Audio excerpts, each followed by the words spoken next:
starting. All right. We got a new person coming on, Abel. He's going to bear with me for as long as he can, guys. Hope everyone's doing well. Abel's to the right of me, and then, my man Cody, he's to the right of Abel. I hope everybody's doing well tonight. We're going to go maybe an hour today, not super long, but I want to dig into some stuff. There's some interesting news that came out. So to me, I don't know. First, I want to get into one little bit here. Cody, you think Huntley's starting? I mean, there's so much smoke. Every reporter's kind of hinting at it. I don't know what evidence people have, but I mean, you have to, but you could just, you could see him starting Boyle. You could see him going, well, we're going to run it closer to what Tua did with Boyle, and we can't do that with Huntley. You just hope. You hope we see Snoop-a-loop. I got. There's an interesting thing I'm going to do tomorrow about some stuff that Gruden brought up against the Packers game. But maybe you're right. Maybe they will go Boyle. I think that's a good point. What are you about, you, Abel? What are you thinking? I mean, like what Cody said, I mean, it could go, either way. You could see it from the fans and everyone that's like, no, we want Huntley. It's more of like a dual threat, RPO. Yeah, just have him running too, but. I mean, how McDaniel is stuck in his ways for how he wants to run his plays, and you could see it a little bit at the end of the Seahawks game. Boyle was doing okay for the limited time that he had, but I mean, either or. we just want to win. That's all we want. Well, I think there's a lot to be said for either one. We're going to try to cover all three of them, I guess. Jose, what's going on, bro? I'm sorry I didn't hit the chat button over there. I was talking to Abel and I got lost in the mix. What's going on, bro? Yeah, hit the like button, man. I got to start selling myself. Hit the like button and subscribe and all that stuff. I'm a Jazzy cat.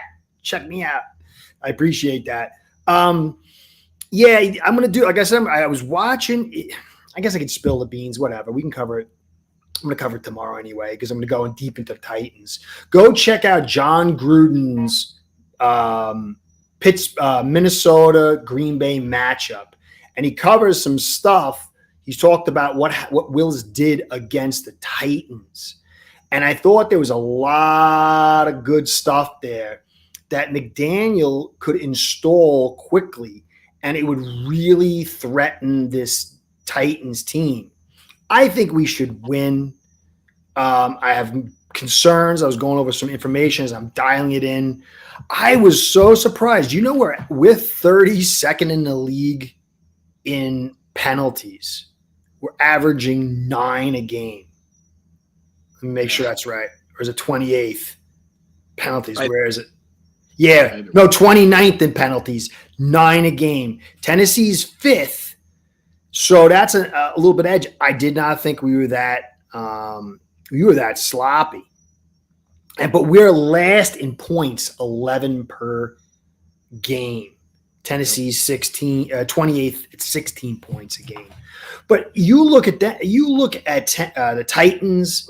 They've got Petit Freer. Dogs always got to do it when I'm here. Petit Freer, he's a disaster. Simmons, we're not sure. I think he's going to play. I read an article that he was like talking junk about the Dolphins. So I think he's going to come out and play tomorrow. But even still, I like Sweat a ton and Simmons, but they're kind of really thin back there.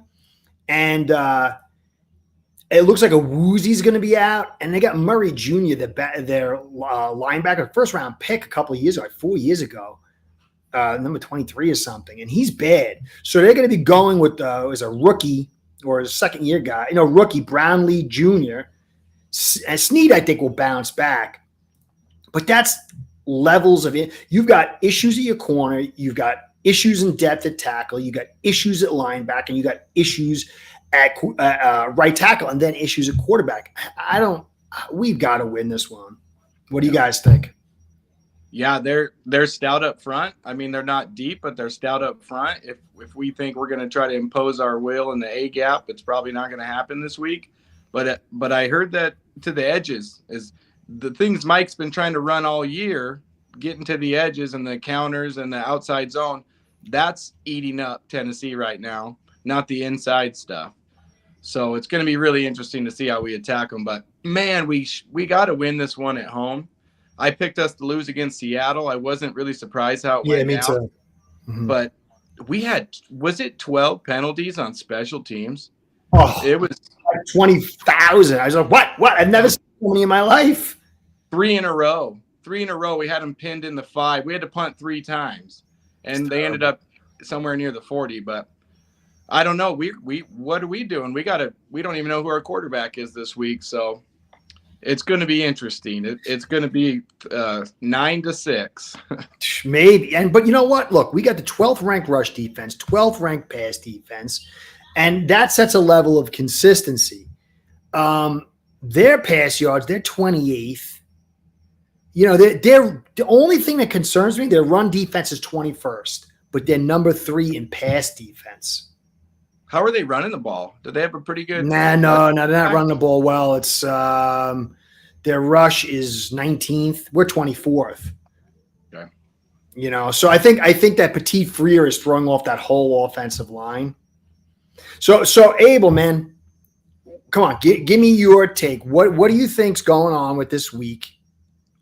What do you think the situation is? What do you think? Can we pull the win out? And if we win, what does that mean? And if we lose, what does that mean? So I just want to say first off that if there is a game that the Titans are going to win, it is going to be this one. If anyone that they're going to win, that because everyone is right now saying, "Hey, the Dolphins, they're a layup. They don't have a quarterback. They can't do anything on offense. Anyone there, nobody is fearing us right now, so to say." No. But I will say this, and I kind They of actually said we should win. I think it was Simmons said we should win this game. Now, I don't want to. This is something I wanted to get into, and just to kind of because I like looking at things from the Dolphins from a macro perspective of everything that's happened, everything that could happen to what's happening right now. So I always think of this going back to Mike McDaniel. Back when the Dolphins played the Jaguars in London when we had Flores, and Flores, the game was tied. I think the ball was on our own 45-yard line. It was 4th and 1. Flores has two in a pistol formation, and he hands the ball off, and you could see it from a mile away that the Jaguars are going to stop it. The ball gets stopped. They take it 10 yards, kick the field goal, they win. Right when that had happened, from my perspective, I said Flores deserves to get fired without a doubt. Whatever that happened for other reasons. Okay, Mike McDaniel has done so many things from how I've watched the Dolphins for 25 years that are so many fireable offenses where it's like I'm some bum in the ass end of Texas that does it. It's like how can you be doing this? How can you not be a head coach of this team and think situationally what is happening to stop it from happening? What he has to do is this. Sorry, dude, but the league has figured you out for however smart you think you are, whatever. You have to change it. The team's already forcing you to change it, and you're still not changing it. You have to change it. You have to do it, and it's hard because he's a different kind of coach, and he he um he gets a connection to his players, and there's no coach that's ever done that. Where he tells you it might be in a nice way, not a rowdy kind of way like it's supposed to be, but where he's going to tell you, "I'm going to do everything in my power to try to teach you, to coach you up, to get you better." Which there's never been a coach like that, which I do. I think we can all like about Mike McDaniel. But he's going to have to do things like, obviously. Hold on, let me just go through my notes here. He has to simplify the plays on offense. I'm tired of already it happening. I think we're all tired of every single time, whether it's at home, on the road. I don't care if it's Seattle, the 12th man, whatever. Simplify the plays for your team, man. I'm tired of it going every single time, every single 1 second on the play clock, 2 seconds, 0 second. Come on, man. We already the if the defense of the opposing team already knows what we're gonna run, just simplify it for your players to get the plays out faster, to help them out, to then go ahead and move forward so that we can get the ball going. You have to now, sorry man, but if you have to run the ball, you know 30, 40, however many times, and sorry, Tyreek Waddle, can't get the ball, but that's what it's gonna have to be to win this game, because it happened last week. We would run it on first second down, getting on the Seahawks's you know, lines, 40 line, nope, 3 passes, incompletes, punt the ball, turnover on downs or what have you. And it's just, we can all see it from like our perspective, where it's like run the ball, simplify the plays, get them out, stop letting the play clock go to zero. And I mean, I think if he does that, things will, be a little bit more easy for him. But that was my rant as That's far as no. I think so. From my standpoint, I remember just playing football a little bit in high school, playing a little bit in junior college and stuff like that. Nothing big or anything. But I know that I enjoyed a guy who'd slap me in the side of the helmet and just grab me by the face mask and give me that look. But then also be like, like you felt the connection. But it's like me with my children. I want them to love me, and I'm like, hey. But then when I like put on the eyes of Sauron and my voice, because I don't yell at my kids. What? Excuse me. What? Then like all of a sudden it's like whoa. It's like somebody put cats in their pants, and like that's. I think Mike McDaniel. I think he's a nice guy.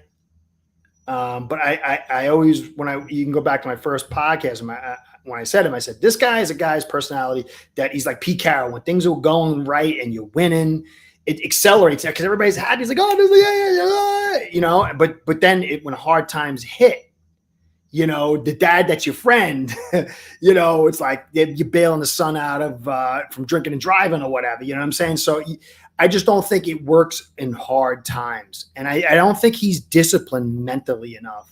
I think he freezes a little bit. I've seen him actually holding the thing shaking. I said that I think last year. He was holding the thing shaking. And so I think, unfortunately, like even Flores was a different guy. When he first got here, go watch him talk. Everybody loved him.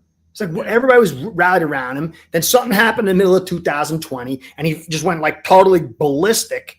And he was the whole, somebody tweeted ESPN fake Schefter, and then ESPN ran with it, and then Gailey took off. Like, it's just crazy stuff. But, look at everybody. Look at Fitzpatrick. He gets pulled. He's doing like really good. He gets pulled. You put two in. Who doesn't know the playbook? He's got a bad hip. You take Jackson, you put him at tackle one, and you bring him back at guard, and you put Jesse Davis.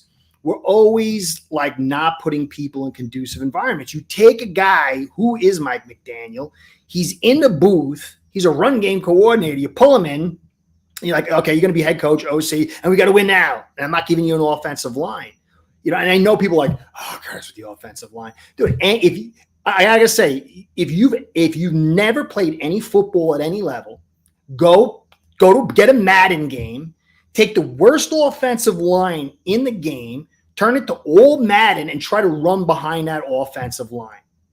And then you will experience what the deal is. Anybody who's ever had to run behind a bad offensive line, or I was never a quarterback, but throw, I've been a back behind a bad offensive line, and the quarterback's getting killed. I'm like waiting for the pass. It ain't coming. He's dead.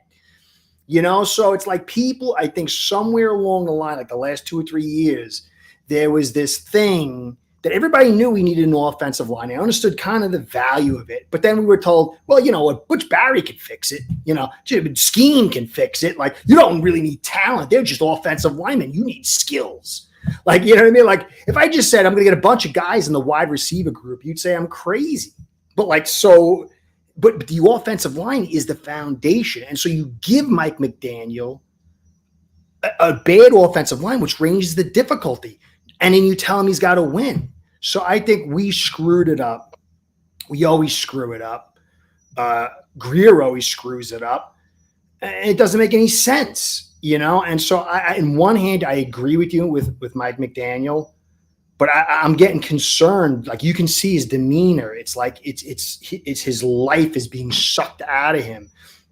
He's feeling overwhelmed. And, whatever you like Flores or not, that guy was a tough son of a gun. Grew up in Brooklyn, I believe, New York. And you could see his will being slowly broken by the weight of this. Everyone gets it. Like, no one's invincible. But a young guy like McDaniel, sensitive guy like McDaniel, it's you can say he's this, but, it's the chicken or the egg. So, that's my take. Season is over. I'm an AZ and I'm looking to go. I wouldn't say it's over, guys. Look, if you can, and look, I really try to be, accurate and fair. If somehow you could pull a win here, it buys you some time. I think the ceiling is very capped. But if you can make some respectable thing out of this, then maybe something can happen as things gel. You know, I'm kind of, this is off beat. Somebody told me about this. I didn't know any of this stuff. I'm like a totally, but this whole OBJ thing, this whole Diddy party stuff, man. I don't know if he's forgetting here. So some of these guys, I don't know if they're ever showing up, but maybe this thing as it goes, something. But you got to get this win. You lose this week, and the Patriot game is gonna be much harder. Let me get some of these. So say what you guys got. Keep going. I'm gonna just try to find some. Hold on a second. The Chiefs fixed it after getting waxed. And so, yeah, I know, dude. They totally. They get too many calls, man. That bothers me. Yeah, they're making out a bandit like with Tyreek, and that's the thing too. I think Abel and I were talking about that, and Cody in the background. Look at all the top teams. They didn't invest massive amount of ammo into their receiving group.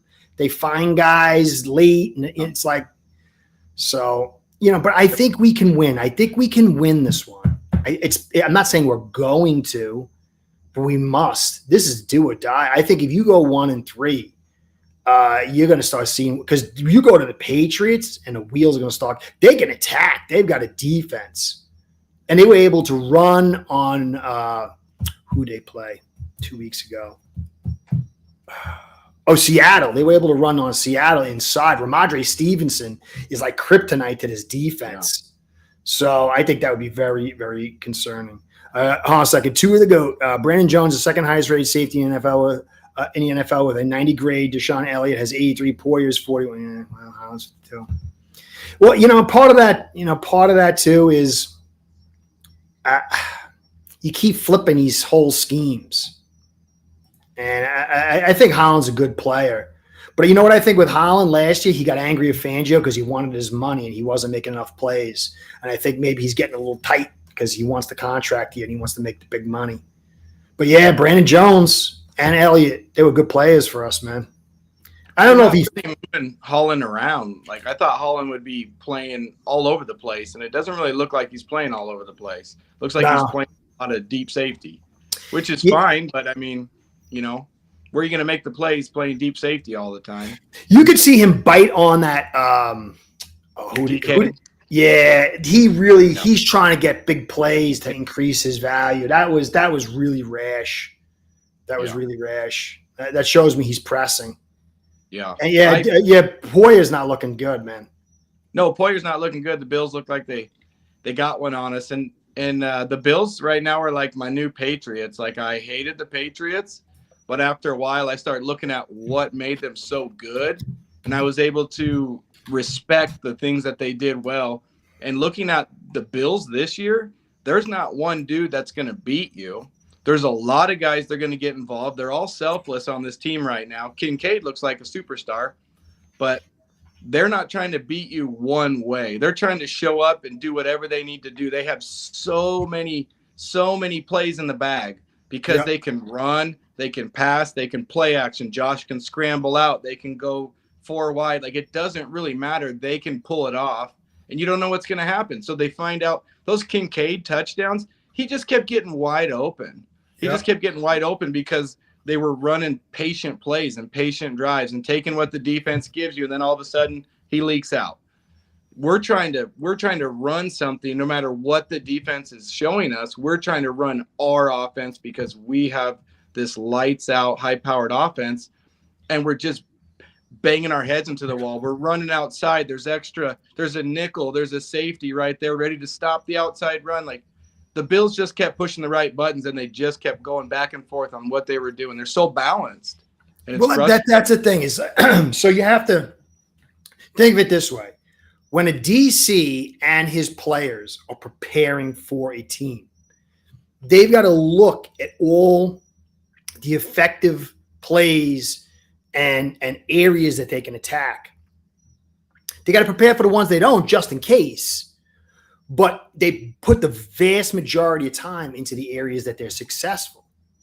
And what you see from coordinators for almost a year and a half now, they know outside runs, outside screens, pocket post, and deep pass. And they just run high leverage nickels.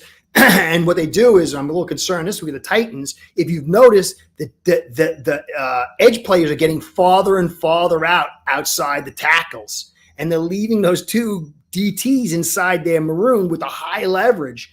And so they know what we're going to do, and when they serve up on a plate, that 5-yard box, and you can't take it enough and you can't run them out of the scheme, then they take a quiz when they play our offense, where other teams, they take a test. Because if you have to worry about the inside run, the outside run, inside zone, outside zone, you have to worry about play action. Or with Allen, you got to worry about the quarterback boot to run, the quarterback boot to throw, the quarterback to run inside. I mean, it's just more and more and more and more stuff. And so we just have a very small repertoire. So even you look at Hill and Waddle, you invested, these guys can't block. Or they're not on the field enough. No, I don't get it. How'd you spend that much money? And one of them should always be on the field. How's that? That's got to be day one stuff. If Mike's a genius, but he can't keep one of those guys on the field. He's not a genius. He had a very creative idea, and it was a nice scheme, and it caught the league, and he wasn't able to keep rolling with it. But I think he could have if the offensive line had been successful. But now the league has kind of neutered some of that with the way they're calling things. So we had a 2-year window to capitalize. But for me, the offensive line depth is what really, really hurt us. If Mike is defeated, he can't, because if Mike steps down as play caller, he's done. What has he got after that? Yeah, no, he's done. He's done. I mean, it's like the team will start losing respect, and he's going to lose his future. I mean, because basically if he took a step back, he said it's a mistake all this time, and then the next step is he's out the door. It's 1 foot out the door. So there's I mean, I think he probably should, but I just I think that from a control standpoint, yeah, extending Jackson. He's like the 12th highest paid right tackle. I think he was much higher before this year. It went up crazy high, but he's not good. Yeah, Hunt should have stayed. We would let some guys go. Notice our run defense isn't so hot now without Wilkins. He was nobody. Snoop may save you for a game or two, but he will.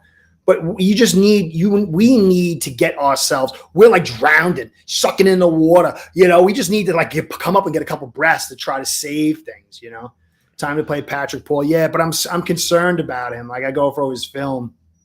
And I mean, what do you guys think? Hey, I've been talking for a while. You guys tell me what you think about Patrick Paul.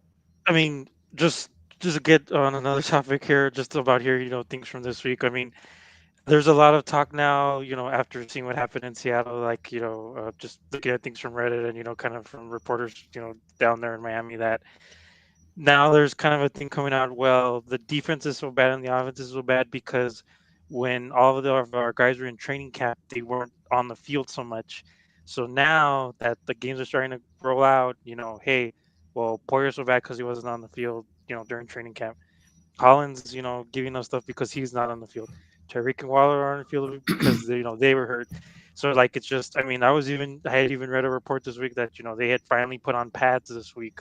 They had a physical practice. It was a physical, and it's well, when the heck was that? Back in training camp, if we were supposed to start this thing rolling, if this was a make or break season for us. So I mean, it's just kind of oh man, that was kind of opening, all these guys haven't been on the field together. So I mean, you're gonna remember that the team has a media department, and then they have people they have contact with that get access, and they slip out certain ideas that should be filtered out there, or they kind of hint at it, and fans like positive stuff, and so anytime something's going down, unless it's Disasterville. So if you notice, it's like I said, there's 3 stages of a football team. The first 2 are on. The first one is we're going to win it. Everything's great. The second one is okay, we're doing this. But then if it starts going bad, it's they start blaming each other a little bit. But then at the end, it's everybody blames everybody. It's rats fleeing a ship. So right now, you're still trying to keep the positive going. And the media won't totally jump off until it's totally signed, sealed, and delivered that we're flopping. But they always spin. Everybody spins. Everybody spins positives all the time. So I think it's kind of, Hound's is a pro. He shouldn't have bid on that. He was playing cover 2. Like something's not right somewhere. Yeah. Yeah, I don't like that excuse. I mean, I'll take it, and it's got to be some rust, but then what the hell are you doing, Mike? What your job is to prepare the team every week, prepare the team in camp, and that's your number one job, is to prepare everybody for the game they're about to play. And if these guys are not even in sync with each other because they haven't played, I mean, there's probably a lot of teams dealing with that, and it's early, but it's been more than that. There's just been so many head-scratching moves and so many play calls that you're just like, and I keep going, well, what are you going to do if you can't run? What are you going to do? What if you do, you can't pass block for more than 2.5 seconds. So what do you call? So he is trying to do that, but you can see they're playing cover 2. The whole league is playing cover 2. Every team is finding a way to attack the cover 2. For some reason, we're just baffled. We're baffled by the cover 2, and nobody's stopping it. Like, I don't really get it. Mike should be able to lay in bed one night and go, oh shit, let me think here. Oh, maybe I'll bring in the 6 offensive linemen. Maybe I'll run some duos. Maybe I'll do something different besides trying to run outside and doing these quick passes, because they're completely ready for it. But I don't know. I like Mike, and I think it was Kat said we take on the personality of our head coach, and I thought that was going to be a good thing. I thought we were going to play smart. We were going to have this intellectual step above everybody else. Mike was going to put them in positions where they just had to use their talent, and they were in a great position on that play. But it's looking like the opposite right now, and we're looking weak, and we're looking unprepared, and that sucks. And that's on the coach. It's on the players, but it's on the coach. Yeah. Well, I mean, I hate, don't take it the wrong way, but you are what you are. There's some people like Einstein, who's the spacey brain genius, but he's not running a football team. I'm saying? He's dealing with scientific theories and stuff where you can kind of do that. Football's on point. And so, it was a little bit, he's funny, he's entertaining to some, I mean, I think he's funny sometimes, but it's not, every football coach I've ever known has never been like that. And, it's like, I don't know. Kendall Lamb's injured. He's questionable. I didn't know that, because they keep talking about Paul playing, and I'm like, no, Lamb is clearly the guy. Tehran's probably not going to play. He's got the concussion. I feel so bad for that man. Like, he should have hung it up a couple of years ago. He was such a stud. He was such a stud, man. He just doesn't look anything. No, he's finished. I could tell the first week against Allen. He wasn't that. He was like above average. He was getting rocked, and he didn't practice all season. His body is ruined, man. Totally ruined. He can't make proper adjustments because adjustments start with your blocking. I was talking to the guys before. It's I kind of get like a bad rap, but I understand it. But if you've ever had to, if you're a coach, and the very first thing you're thinking about a pass game is time and protection. And what's the general time that you want to have the bulk of your clean throws at? What time? So all our clean throws are around a particular time. So McDaniel sets a clock, and he says, this is my time. But that time is set by the protection. And a quarterback and an OC, they don't want to throw fast. You only throw fast because you're afraid of pressure. You want to sit back there like this, like in the 80s, and let that 7-step drop and let the receivers get time to get open, and then you throw the football. But you shorten it because you don't have the protection. Offensive line sets the menu for the OC. Skylar Thompson had 71% pass rush mitigation calls with screens and play actions, and a season high 16 extra blockers. Those are all guys that aren't going into routes. So when you see the ball snapped and there's like 9 guys around the line of scrimmage and 2 guys going in routes and 7 guys covering them, it lowers your options. And so again, if you had given him a functional offensive line, he would have been a lot more. He would have a lot more options. Yeah, he's still what looks like a deer in the head. I hope he's not. I hope just people talk about whether he felt. I hope not. I don't think he looks like. Some people say he felt the way. I don't think. I just think I think the pressure is so high because he was the toast of the town, and now he's getting criticized. And my concern is that if this thing doesn't go well, it could be a danger zone for him. My mother's like an alcoholic, so I know that deal, man. It's brutal. I feel bad for the guy. And again, it goes back to Grier. Grier didn't protect Tua with an offensive line. He didn't help his HC with an offensive line. And the more people pretend, and it is pretending that it's a good offensive line, and you could say, well, the philosophy is to throw fast. Well, okay, so if the philosophy was to throw in 1 second, how good do you think the offense would be? You know, it's like you have to, I understand within the framework of what the offense is, but maybe the philosophy isn't a good one. And maybe the philosophy is constrained by a very poor offensive line. Yeah, you need the whole league is moving towards interior run game because if you go to pass balance, you got to run inside an inside zone. That's how you break these nickel high leverage looks that they're throwing at everybody. They're playing cover 2. What is cover 2? Cover 2 nickel. Cover 2, those safeties are off the top line. So you got a small box. So you got to break the small box. I don't understand, all my life I've talked to Dolphin fans. We all understood. And it's like the last 3 years has been like a fog of war of up is down and down is up. They are too worried about being fresh in December. They ain't going to make December. Hurry up. Hurry up, man.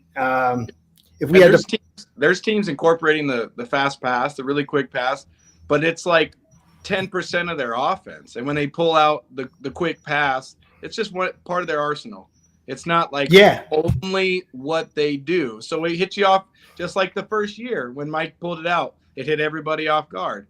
Yep. So teams are using that, but they're not idiots. They're just using Look at KC.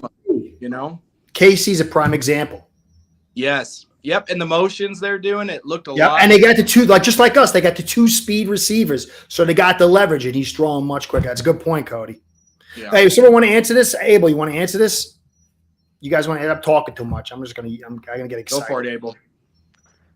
If we had the first pick in the draft next year to retire, who would you draft at QB? I mean, it's it's the sad. I don't pay attention. So people talk about Cam Smith. I don't pay attention to college ball. Yeah, me too. Yeah, Cam Ward. He'd be cool because he's down there in the U. And, he's the talk of the town too. Everyone's already going to the U right now over Miami. But I mean, just something that you've kind of hinted, and Scott had talked about earlier with Huntley.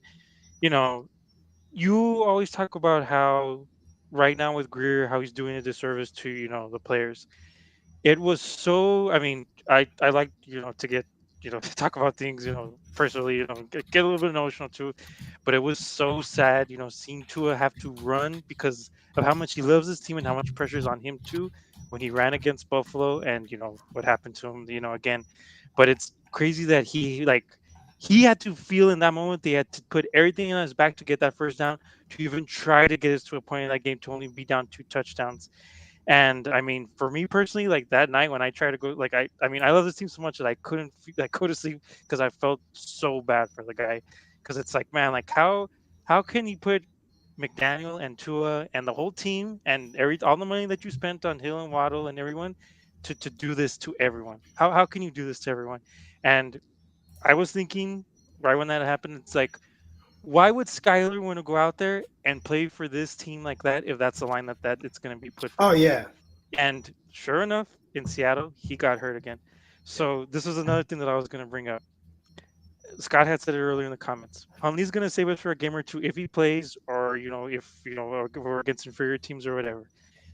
What doesn't say that Huntley gets hurt? How the hell are we going to move forward with any other quarterback now again? It's like we're going to be behind the 8 ball for the rest of the season, or that's going to be something that the teams can directly attack. Is like, well, if we knock out Huntley, who the heck are we going to get next? Are we going to get Russell Wilson? Are we going to get Jameis Winston? But to have them try to come in, learn the offense again, it feels like we're behind the whole season now because of what happened with Tua and because what you go back to always saying, Curtis, we're pigeonholed. we've been pigeonholed into this offense where everything was around Tua with the quick receivers, windows. Which I mean, Tua can he's a good quarterback. I mean, you could see it for his anticipation or what have you, but I mean, it's just I can only think. I always like to prepare for the worst, but it's like, what if something happens with Huntley and it's like, okay, we're 2 weeks later down the line, we have to get another quarterback, and it's like, okay, well, we're just going to be so behind for the whole season. That's another thing that I was just thinking and feeling. Well, the thing is, like, okay, so people are saying like quarterback. Well, they said, you know what, go get. If we had Burrow, we'd be doing good. But look at Burrow now. Mm-hmm. But you look at look at Zach Tom. Zach Tom, it's Green. Why do some teams always draft offensive line and they always draft again? Chris, I agree. Yes, you have to have some. But why do some teams always draft offensive line? And so it's just for me. I don't care who you have at quarterback. People talk about Watson. You've got to get a football guy in here. I would just keep Tua. I would keep Tua and then draft the best quarterback if you get if I had a choice between Long and Ryan, like back in whatever it was, I would take Ryan now, but I wouldn't get rid of Tua, because you need a quarterback there so your young guy didn't come in, and you got to build this thing from scratch. This thing is going to be burned to the ground. I mean, because you've got so many old vets. You've got no cap until 3 years from now. And you're missing a lot of pieces. And so you just got to strip it down, sell off the parts, try to get what you can, and just pick, if there's a good quarterback that you believe in along the way, ride with them. Ride to it until his contract runs out or his health runs out, and you keep stocking the parts. Maybe you get rid of Tua if you want to eat the money and you want to do a tankish type thing. That's fine. But you've got to build the core, the foundation of this team. The foundation isn't your cornerback group. It's not even your edge group. Or your it's wide not your receiver. Yeah, no. Your core is your DI interior and your Mike and your OL and your quarterback. Yeah. But if you don't control, it's like people, I see people all the time, they just don't get it, and I'm not saying I'm a rocket scientist, I'm not Einstein or anything, but football is like chess. You control the center square. If you control the center four squares, you control the board. It's the same principle. If you control the A and B gap, you suck the safeties up, you bring the leverage down, and it opens up for the deeps and the edges. It's not rocket science, but for some reason, because it doesn't fit the current philosophy of the Miami Dolphins, people that's ridiculous. I'm starting to lose my patience because this is like tried true. This is like football 101, and people are trying to sell it like it's not, which is bizarro. So, Curtis, I watched every video between you and Krabs. I've watched both of your takes, and I understand where both of you are coming from. Oh, no, he's great. Don't get me wrong. I'm not trying to stick him out anything like that. Yeah, I'm always afraid to comment something in disagreement with him because I'm like, this dude knows what's going on. He's really. I just think he's wrong about this. I understand. His point is within the framework of this philosophy, these guys are doing what they're told. But you're giving it's a Mike issue. Yeah, but you're giving them algebra as 12th graders. They're supposed to be doing calc. Yeah. You can't give them calc. I think there's, and if you ever listened to Alan Watts, I think you said you did. There's two ways to really not be able to see something: be too far away, or just be way too close. Yeah. And Mike's too close. And some of these guys on Twitter, and I'm not saying Kyle. Kyle knows more football than I'm not saying that, but some of these guys are too close, and they're looking at it with maybe their opinion made up. This is a Mike issue, so I'm going to watch this play knowing, damn it, Mike, you put Eichenberg in the wrong spot there. Damn it, Mike, you should have ran inside. But really, Ike got blown up. Whatever you called, he got blown up. So it doesn't really matter who called it. But yeah, I don't know, man. It's like a presidential debate out here. There's a left and a right on this spectrum here. Look, so if you think of it this way, and I think a lot of people, and I'm surprised Chris Grier as well. I don't know if he's ever played, but So you put a football helmet on, and then take I don't know, not a baseball bat, but a nice solid stick, and get whacked in the side of the head as hard as someone can hit it, and then make a decision and have to react after that. That's football. You could get punched square in the chest, get back, and then have to do something, and then do it again and again and again. I think, unfortunately, a lot of people don't understand the physicality, the pain, the reality of the game. The game is a brutish game of pure physical violence, of dominating another person, another unit, mentally and physically. And so it's like you can do this like cute little, X's and O's, but like you Chicken Lombardi, it's like run in the alley here, it's like running and smashing him. It's not like, oh, cute, we're gonna do this and this. That's it's. I think people have and I think all these big points that we had for years, people kind of wrote it, but the game of football is totally violent. And that violence is contained within a play, within a drive, within a half, within a game, within a season, with a series of seasons. And that multiplies. Like a defense that sits on the field too much for a couple of years, they could be a great defense and they burn out just by the too much violence. Or they get a cold in the postseason because they're burnt out. It's all about violence. And when you pull all this off, zone stretch is a very not physical run style. And you could do it if you cut back. Go watch Atlanta back when they had Ryan and Mack. They would run the zone stretch, but then there was the cuts to come back. You never see our guys ever cut back inside. It's all to the edge. And so it's all this finesse stuff, and it doesn't take into account the domination aspect. And I think that's why we get dominated. And I again, Kyle Krabs, a bunch of these guys, even like Alf, he and I disagree on Brewer, and I love Alf. I literally love the guy. I think the guy's a great guy, man. But I could be wrong, you know what I'm saying? But to me, I always boil it down to the core violence, fundamentals, and then you extrapolate out. And that's the way I was taught. That's the way I've studied. I've talked to people who've played high levels and stuff. It's what it's about. And once that gets pulled out, I think you're playing Madden football, and it's not. Yeah. And I think a few years ago, it felt like everybody had a good offensive line. There was a lot of good defenses. You had to have a quarterback. That's what it was for a while. You weren't going to do anything unless you had a franchise quarterback. And almost magically, that's really all you needed, it seemed like, for a while. Yeah. And now there's a lot of good quarterbacks in this league. Because the scheme and the system now is more. It's easier. It's risen. It's not all just about the quarterback because it's not as easy to pass anymore. Yeah. So right now, people who just relied on the quarterback like us, we're behind because we don't have any physicality on our offense. And I guess in like a dream scenario, Grier just wakes up and says, "You know what? I saw Mahomes run around for his life in the Super Bowl. We're going to make those kind of adjustments." But I felt like they actually tried to have an offensive line that year with Mahomes.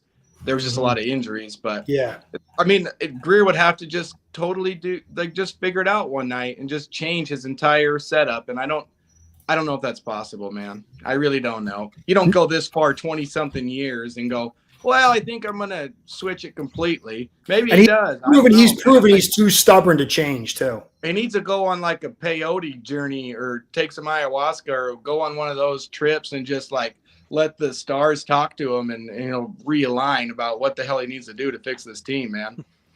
He's got to get away from it, Who, you mean Grier? Grier, yeah. Like what, 10,000 miles? Something. He needs that spiritual awakening. Listen, the thing is, if you watch, so somebody said that a team takes on the personality of the head coach. I would say that's true too with the GM. And you look at Chris Grier, he's passive aggressive. He's one of those like wormy guys who tries to feel like he's the smartest guy in the building. And he's not tough. I mean, you look even like Bean. Bean's a tough guy. He's a smart guy. You don't have to play football. But there's something about Chris Grier's – like, why would a Chris Grier say that? There's some fans more – I mean, that to me was like signed, sealed, and delivered that this guy is passive-aggressive and he looks at the fans like they're idiots. And then when it turns out that they're right, he doesn't have the balls to own up to it. He can get in a public forum in front of the media and then use that clout to like go, ha, ha, ha. But when he's proven wrong, he doesn't have the balls to own up to it. To me, that's his thing. I think he's very, because all the guys he drafts, for the most part,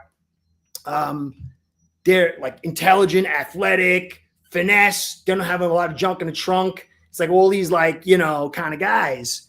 Except for Hunt. Yeah, except for Hunt, and he let him go. Yeah. No, he loves speed. What's going to happen is we'll keep Grier. We'll have a shitty season. We'll have a top 10 pick, and he's going to pick the fastest edge rusher. And then in the second round, he's going to trade up for the best corner, and we're all just going to go, whoa, my God, we're doing it again. Oh, where's the Hunt? Oh, yeah. Okay, here, I'll give you a key. So if you're going to draft an offensive lineman, all right, one core asset are you going to take? You have to be able to mitigate power at some level. If a player is overwhelmed by power in the college level and he struggles with power in a college level, 95% of the time, when they come to the NFL and they're playing men who are strongest of the strongest, he's going to fail. You need to be able to handle power unless you somehow mitigate it. The easiest way to mitigate that is like a center who then you flank them with two guys who can handle power at the guard position. But once a guy can't handle power, the easiest anybody comes out of college knows how to bull rush to enforce power. You don't have to be a rocket scientist. So if you can't run through a guy, then you take a lot of guys' skill sets off the table. And you've got to be able to handle power, because if you don't handle power, then you can't run block. And so you just got to start with, okay, can they handle power? It doesn't have to be great, but is it average? And then what am I putting on the line along with it? And it is a crapshoot in a lot of ways, but when you continually draft guys, the one guy who could handle power was Hunt. Yeah. And you could say Tunsil couldn't really. He was like, okay, but he was left tackle. He was a left tackle. He's just going to be the finesse guy. He's the pass rusher. Yeah, you're not expecting him to do that. So I agree, but his formula or concept for drafting offensive linemen is, and you don't need to be powerful. Like look at Zach Tom. He's not powerful, but he's kind of shorter and he's fast and agile. He gets on the guy's pads. He's got good technique. They just got to handle power some way. But if your guy can't handle power, like Dieter, like Dieter was known to be the McDonald's guy. He would go out and eat McDonald's 4 or 5 days a week. There's like a whole video on it. Like, how do you not know that? Liam Eichenberg. Watch him walk around. His pants is behind his butt. They hang, it sags. Like, if you don't have a butt, dude, Tehran kind of does it, but he's like super elite. He's super, super elite. He's got such high skills. But you got to have some kind of, tuchus in order to have driving power, Yeah. So it's power. What do you think, Abel? Give us a dream scenario, Abel, of how this, not even this season, I don't think I'm moving on, but moving forward, macro, what's your dream scenario moving forward, man? I mean, obviously it's winning Monday. Winning solves everything. If we win, go 2-2, we can write it off. That's it. But I mean, I think we will. It's really hard, Cody, like to say, hey, yeah, like how Scott said, are we still going to make the playoffs? It's too. I mean, it's just, but the schedule after it gets past these games, I mean, that December stretch is brutal. I mean, dream scenario, of course, what we were all saying is, get into the playoffs, win a playoff game. But I mean, it goes back to, last year with the team that we're going to face on Monday. What if we would have beat the Titans and would have had a home game last year? And we're not even in the scenario, this nightmare that we're thinking of.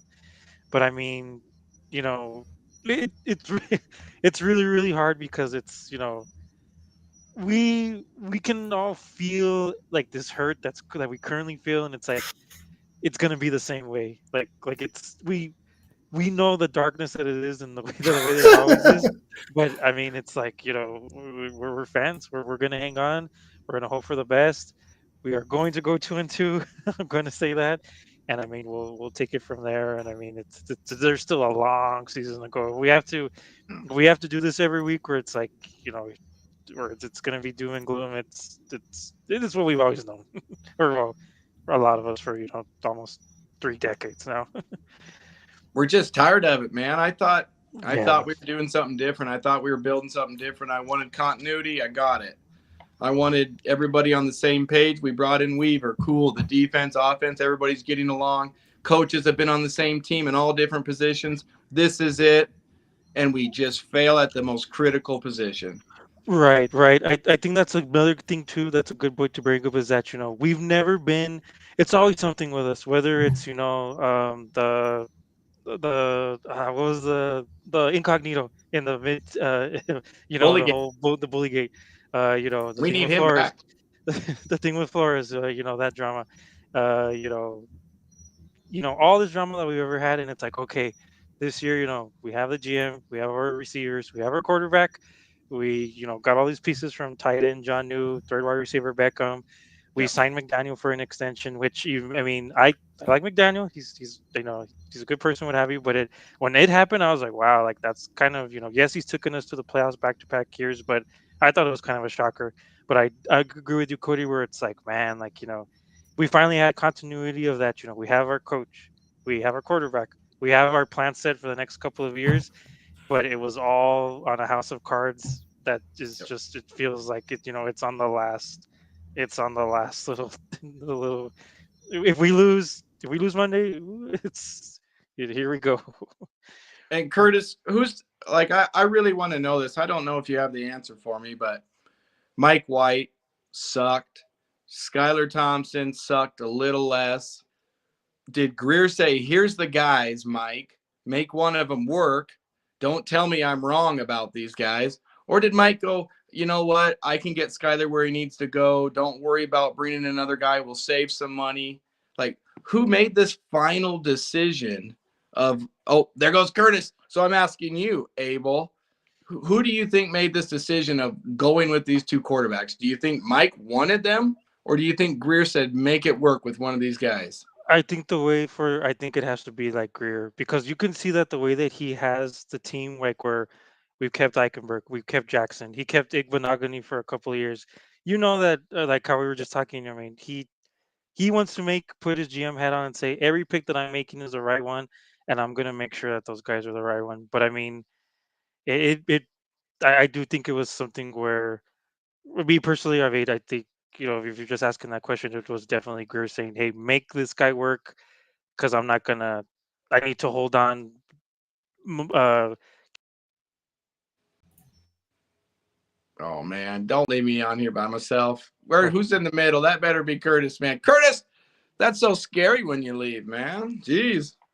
I Get to mean, talk. what do you think? What do you think, Cody? Do you think? I Uh, I want to think that Greer's the bad guy. I want to think Greer's forced these guys on him, offensive line, backup quarterback, and I kind of want to believe Mike doesn't have the balls or the position to say, "No, dude, get us some O-line, man. Get us a different quarterback here."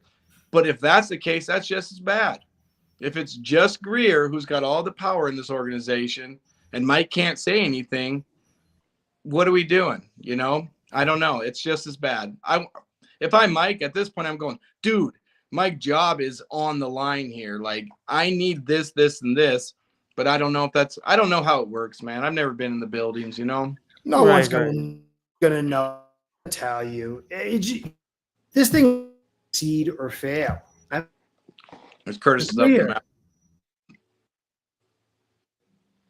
You're breaking up, Curtis.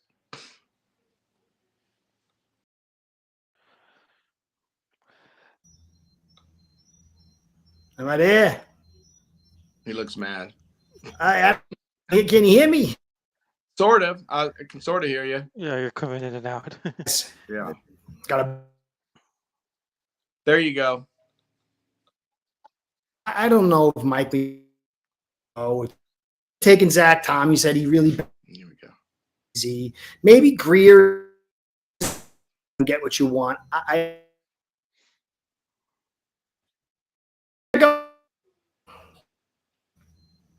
All right. All right. Well, I think you're losing some service there, Curtis. If you want to. Yeah, we got a little bit of windy.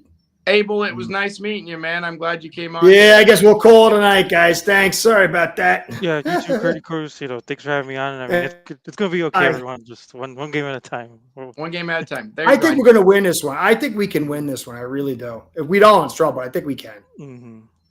All right. Good night, everybody. Thank you, Abel, for stopping by. Thank you, Cody. Thank you for everybody. Sorry about my internet issues over here. You're good. We had a good chat before it. Be well, guys. See you guys.